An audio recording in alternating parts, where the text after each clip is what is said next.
Hi everybody, my name is Monica, for those of you who don't know me. So this is a new live class that I'm trying out. I'm really excited about it because I just love like tearing apart postures to like really get to know the essence of them, and then how these like some of the basic postures, the basic fundamentals of certain postures can like give me information for the more advanced postures. So I think that's super interesting. And there's kind of like in all of these fundamental postures, if you break them down, they have the seed for so many patterns that just come up again and again in the practice. So thanks for joining me. Each week, we're going to look at a different group of postures or a different posture, just so we can like focus in on one thing. And today we're going to look at forward folds.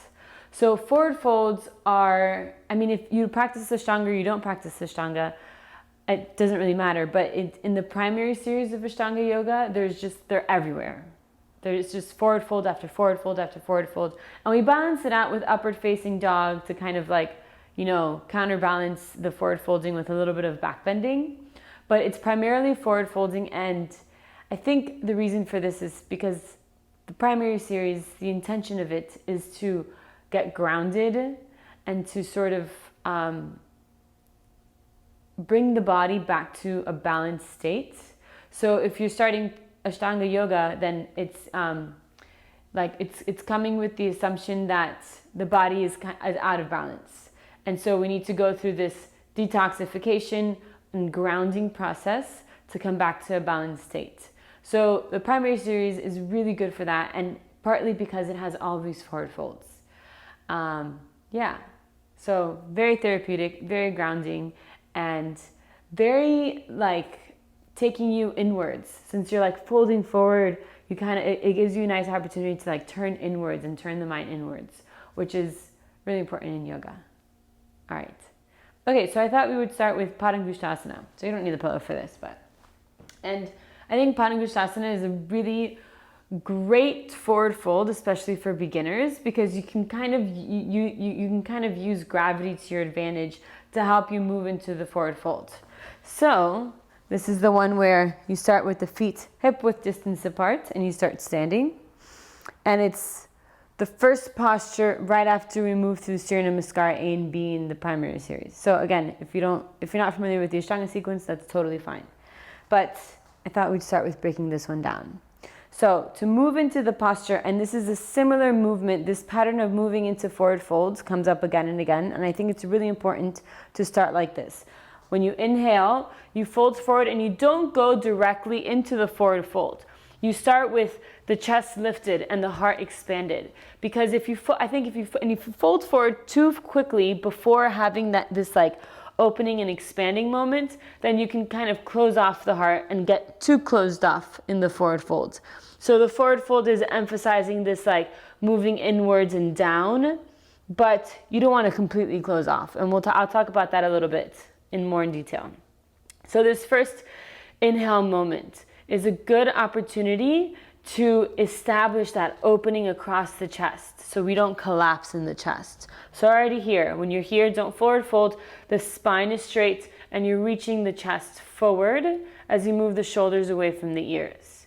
Okay, that's one part. Another part of the forward fold here is the legs. So you want strong and stable legs. And so this version of the forward fold, I think, is a great place to feel that stability through the legs because you're connected to the ground. The feet are touching the ground. So you can right away like draw up the energy from the ground into the legs to borrow the stability from the ground and bring that up into the legs. So I like to think about relaxing the toes, lifting through the arches. So it's kind of a pressing down through the base of the big toes, lifting through the kneecaps. So you're going to engage through the quads, and that helps to release the hamstrings a little bit.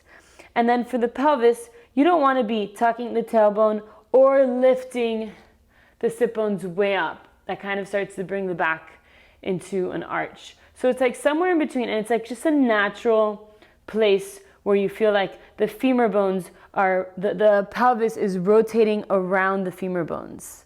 So it's not extreme in either direction with the tailbone tucked or the sit bones lifted. Just kind of feel for it yourself from that stability in the legs. The pelvis like naturally rotating around the femur, the head of the femur bone in the leg. Okay, we're still not done here. This is lots happening. If you need to take a break, feel free and take a break and just watch me, and then come right back in when you're ready. Now, we also want to create a lot of space at the hinge point. So the hinge point is the hips. So really pulling the lower belly in, finding that connection to the pelvic floor, and feel like you're emptying out the pelvis in the front of the pelvis. And then this is kind of where like a neutral pelvis comes in handy, because I feel like when the sit bones are reaching way up away from the heels, it's hard to find that spaciousness in the front of the pelvis. So finding that natural rotation of the pelvis around the femur bones, and use that to help you pull the lower belly in and find space. Another way to find space is by reaching the rib cage away from the hips and reaching the center of the chest forward. All right. Now we've been here for a long time. We're gonna finally fold forward. So as you fold forward, keep the legs strong and keep moving the rib cage away from the hips. Keep drawing in the lower belly. And then once you find that limitation of your hamstring flexibility, then finally the last thing is to relax the back. Now if you need to bend the knees, bend the knees. Don't force the hamstrings to be longer than they are, because a forward fold is something that happens with lots of patience and connection to the internal form, because if not, then you'll lead to injury or you'll get too closed off in the center of the chest if you're pushing too much. So at the bottom of the forward fold, you're relaxing the back, relaxing the neck, and make sure the shoulders aren't up towards the ears. Sometimes that's a sign that you're pulling too much and trying to really get deep into the forward fold beyond your limitations. So move the shoulders away from the ears. Don't pull so hard through the arms. Instead, keep finding space deep into the pelvis to move deeper. And check in with the muscles along the back, really relaxing the lower back, all along the spine, the neck. And then again, check in with the center of the chest. Spread across the collarbones and gently reach the center of the chest towards the toes. So you're not collapsing in the chest. You're spreading across the collarbones to keep it open. Even though you're folding forward and you're moving inwards, you're still staying open, reaching the chest towards the toes. Okay. All right. First forward. That was the first one. Let's move into Paschimottanasana. So first let's do Dandasana actually to set up the posture. So Dandasana is legs are straight, feet are flexed. If already here you're sitting and you're trying to get the shoulders over the hips and it's really uncomfortable, either on the lower back or on the hips, then sit onto a blanket or a pillow. I have this throw pillow that you can just slide underneath the sit bones, and that slight elevation of the hips will help you to find the space in the pelvis to have a straight spine here. Okay. So once you have your Dandasana, just throw that over there. Once you have your Dandasana, you're going to flex the feet and bring the feet together. So now I want to talk about the legs for a moment. Again, you want to find that stability through the legs, but now the bottom of the feet aren't touching the ground, so you kind of have to find the stability without the ground. Lifting the kneecaps again, and slightly internally rotating the legs. So they're spiraling in towards each other. That's the pattern of the legs in the forward fold. So it's not like a super intense internal rotation like in Tirang Mukha, but just like a gentle inward spiraling of the legs. And you can think about the big toes touching, the heels grounding, and then moving the attention into the pelvis. Feel the sit bones dropping down into the mat, pulling the lower belly in. So again, connecting into that space that you're going to create through the front of the pelvis. Good. Connect into your pelvic floor muscles. So Mula Bandha, Uddiyana Bandha. Okay. You're going to inhale, bring the arms over your head. And then this is not traditional Twishdanga yoga, but that's okay. We're just going to explore how this feels. So you're going to inhale, reach the rib cage away from the hips. Feel like the psoas muscles are sort of releasing. And find as much length through the spine. And then as you fold forward, again, just naturally rotating the pelvis around the head of the femur as you start to shift the chest forward. Try to keep the back straight and then catch the big toes. So your back is still straight. If you can't reach the big toes, you can either use a strap around the feet or you can bend the feet. Either way, keep the spine straight for now. So whatever you have to do to keep the spine straight. Okay. And now again, tune into that internal rotation of the legs. Feel the sit bones grounding down into the mat. So you're not reaching the sit bones way far out away from the heels, and you're not tucking the tailbone. It's just like wherever the sit bones land from. Well, no, it's so your pelvis is naturally rotating around the head of the femur, but then you want to ground down through the sit bones. So the sit bones are moving down into the earth. Okay, pull the lower belly in, reach the rib cage away from the hips. Keep pulling in the lower belly as you try to bring the rib cage as far forward as you can on top of the legs. And then once you find that limit in your hamstring flexibility, same thing, you relax all the muscles along the back. And then again, super important, shoulders away from the ears, and keep opening across the chest. So shoulders away from the ears, and center of the chest is moving towards the toes. Okay, and now the breath is a really important component here. So let's tune into the breath for a moment in your forward folds. Your knees can be bent or you can be using a strap. Take a deep breath in, pull the lower belly in, strong pelvic floor. And exhale. Just follow the rhythm and the movement of the breath. Inhale. Exhale. Good. Stay with me. Inhale. Exhale. Good. As you inhale, notice how you kind of move out of the deepness of the posture. Pull the lower belly in.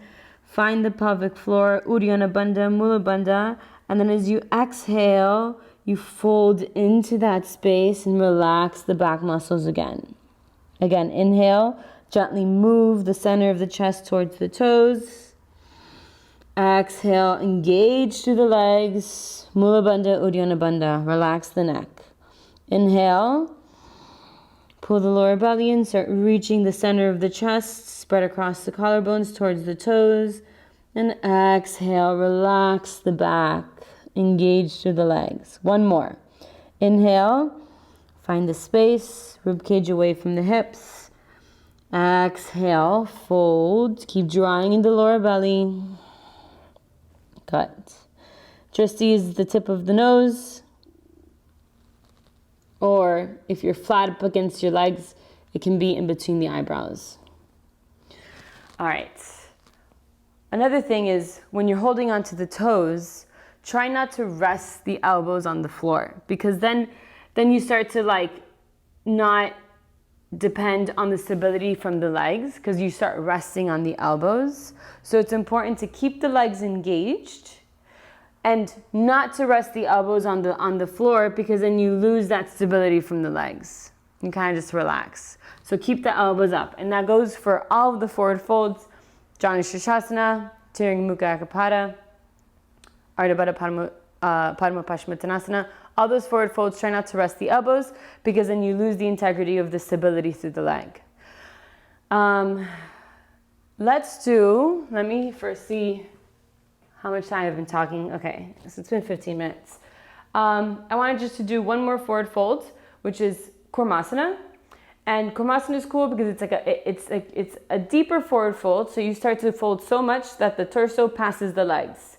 And lots of the forward folding principles are there. We start to get into some hip flexibility because you start to open the legs. But it really helps you to feel that internal rotation of the legs that I was talking about. So let's start with the heels slightly apart. And after this, we'll take questions. And then you can bring the elbows down. If you can't reach the elbows down, then just go as far as you can.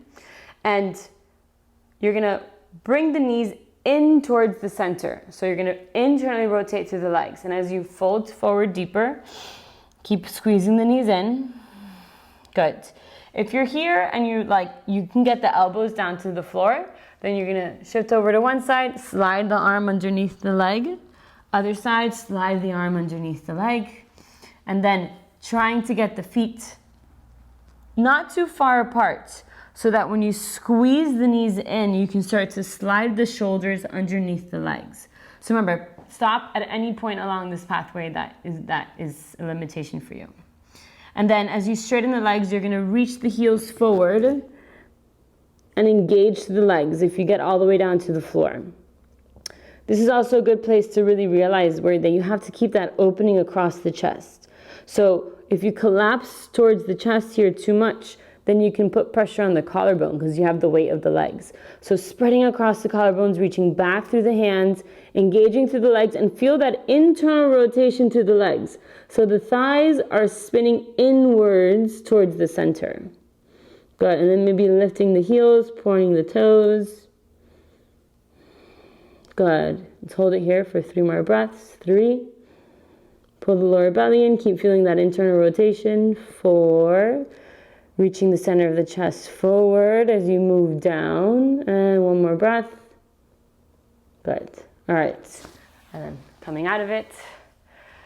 Okay, so those were 3 forward folds. Hopefully they helped you to see some of those important patterns in forward folding. Let me know if you have any questions. I'll stay on for a bit. Thanks, everyone.